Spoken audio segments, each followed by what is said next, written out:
So take us to the day of the battle. Like, what's the vibe like in the building? Is the building packed? Is it a lot of battle rappers there? Like, what's the overall vibe in the building? Mm-hmm. How are you feeling it as well? Right. So I'm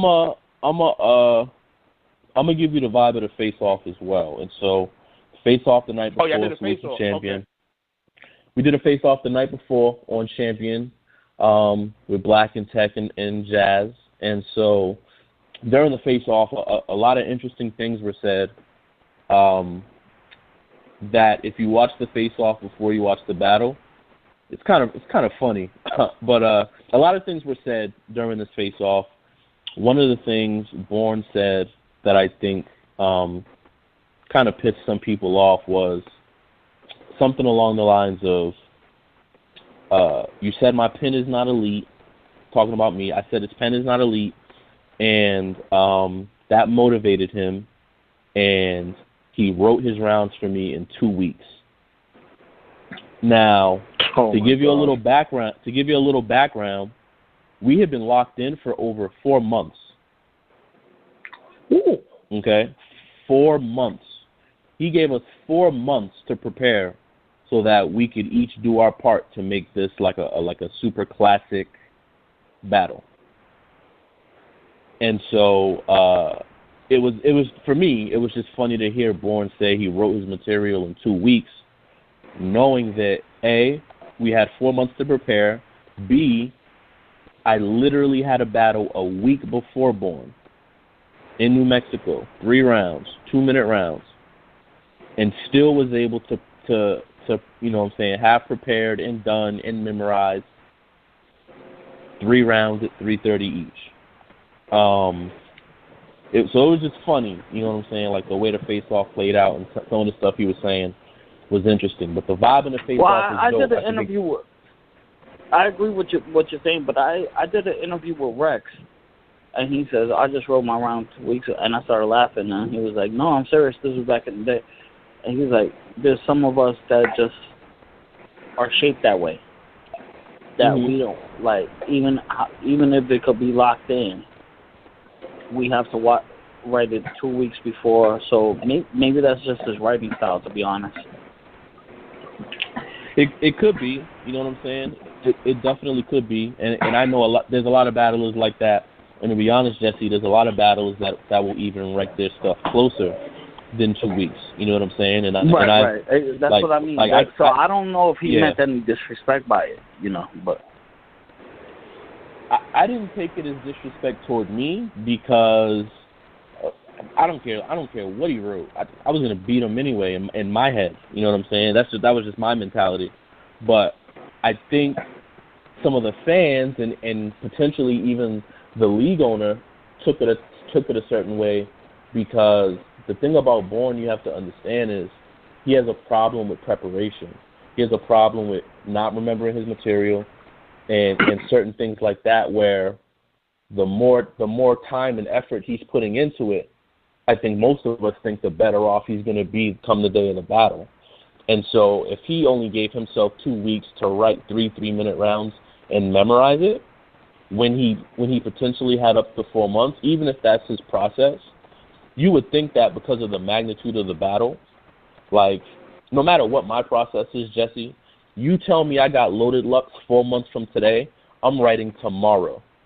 Yeah, you're right. You know what I'm saying? Now, I'm not Lux. You know, yeah, exactly. I'm not Lux, so I'm not saying Bourne should have necessarily like treated me as such, but to have 4 months and to wait 2 weeks before the event to really, really lock in, I think he did himself a disservice, and I think he did everybody who wanted to see a clean, flawless Bourne a little bit of a disservice.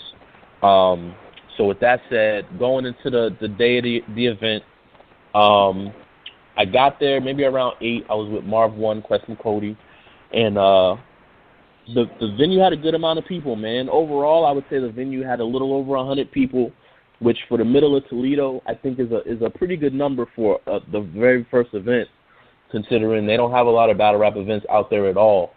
Yeah, so Ohio is a really small market for battle rap. Yeah, really small. And I know you Mercy, have done some events in like certain parts of Ohio, right? Like maybe like Cleveland or something like that. Yeah, we've done Cleveland, we've done Canton. So but it's more so like areas like that don't really get big events. When it is something going on, then it's like the whole city comes out. Like when we had our event in Allentown, we had one of the biggest clubs in the city, and everybody came out. So I know how that is in like them little small towns. Yeah, and so that was kind of the vibe that was there. You know what I'm saying? It was definitely that type of vibe. There's a lot of people there. There was a lot of talking going on. A lot of people excited to see the battles. A lot of people excited to see Twerk. A lot of people excited to see me. A lot of people excited to see Danger, Born. You know what I'm saying? Like people seemed very appreciative of there being an event in Toledo, which was super, super dope. And those tend to be my favorite events. And so, you know, obviously, me and Born were the last ones up. And I remember winning the coin toss and feeling like, okay, if his first isn't absolutely crazy, he's going to lose really bad. Because one thing I know about Born, studying Born, is, and he's always been this way, he feeds off the crowd. That's how he's always been. If the crowd is going crazy for his material, whether the material is good or bad, it doesn't even matter. It doesn't matter how good his material is. If the crowd is going crazy for it, he gets more confident. He gets less nervous, and when he's less nervous, he remembers his stuff better. When he feels like the crowd is against him, and when he feels like the crowd is against him, or when he feels like he's not getting enough reaction or the reaction that he deserves, it makes him nervous. It makes him, you know what I'm saying, he struggles kind of keeping his emotions in check, and that's what kind of causes him to get flustered or frustrated and, you know, forget one line or say something wrong and have to bring it back. Like, he gets really, really, really nervous, man, and you know, I could tell by the way the first round was even in the beginning, I could tell by how he was starting, I was like, his first round not going to do it. His first round not going to be my first. So I go in the first. I have a pretty solid first. A couple lines ain't hit the way I thought they would, you know, but I feel like I did enough to win the first.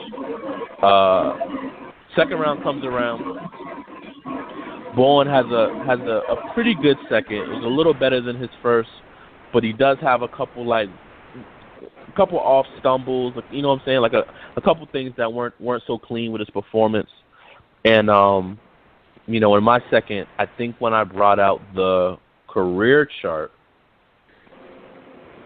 I could sense that it bothered him.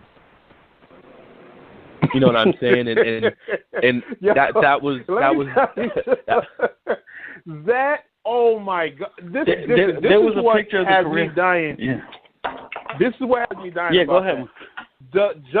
The ending of it, like when he gets to the Joe and the line goes literally off the fucking paper, like that shit had me dying when I seen that.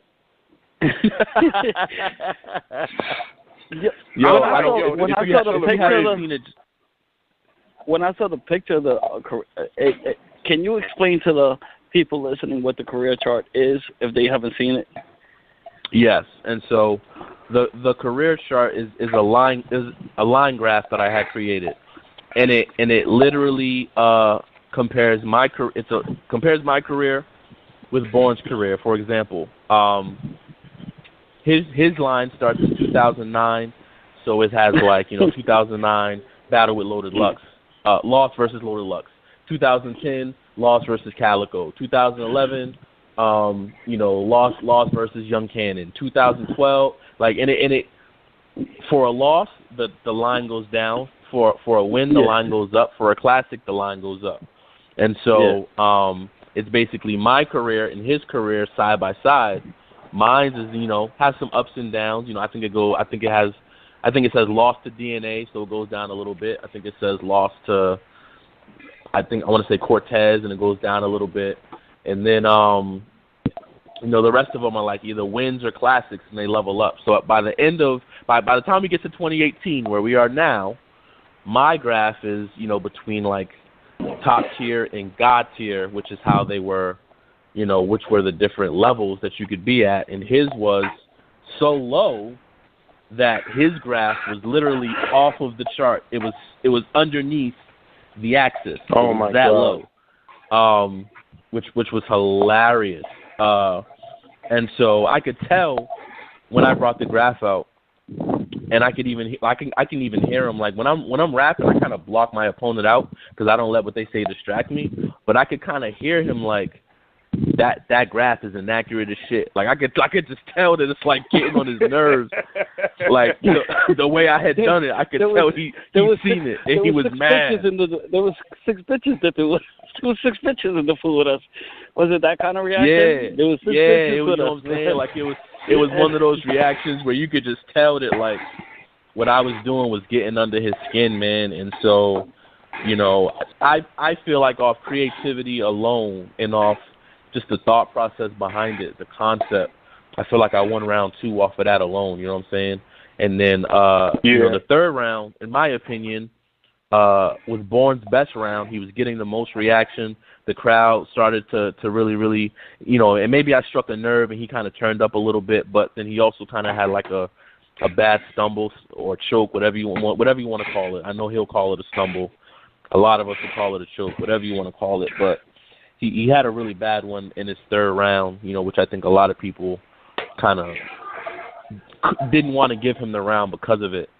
And then, you know, my third round, I chose to kind of mix in some real shit, you know, so I had a lot of Sweater Gods in there, you know, and then the last half of my round, I just kind of went back to punching and doing what I do best. And so, you know, judges, you know, all 5 judges gave it to me unanimous.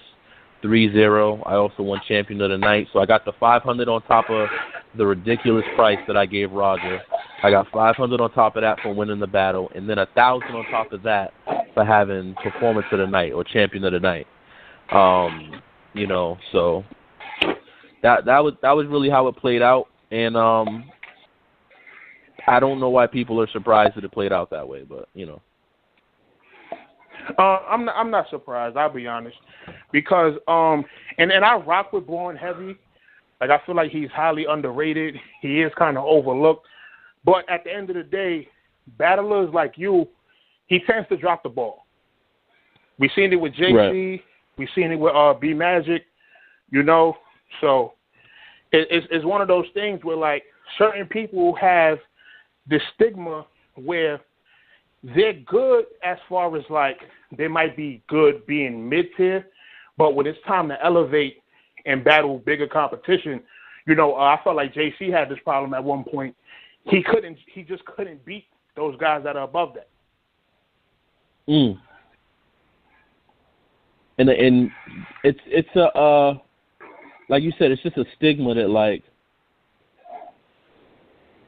it's hard to escape, especially like I think leagues now are going to be really reluctant to give him big matchups because of that. You know what I mean? And that's kind of what I was alluding to in my second round was like,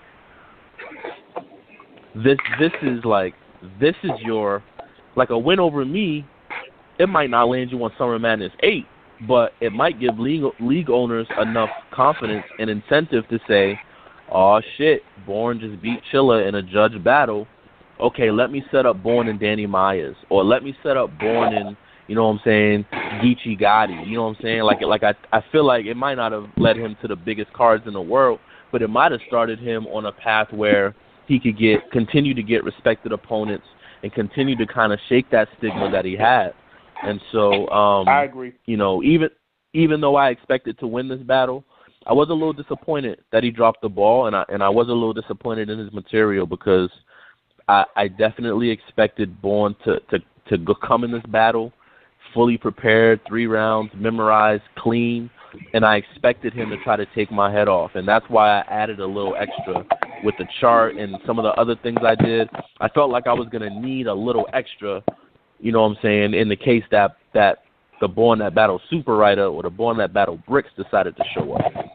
And you know, I don't think I got that Bourne that I was hoping to get, but I mean, that's cool. It just made my night easier.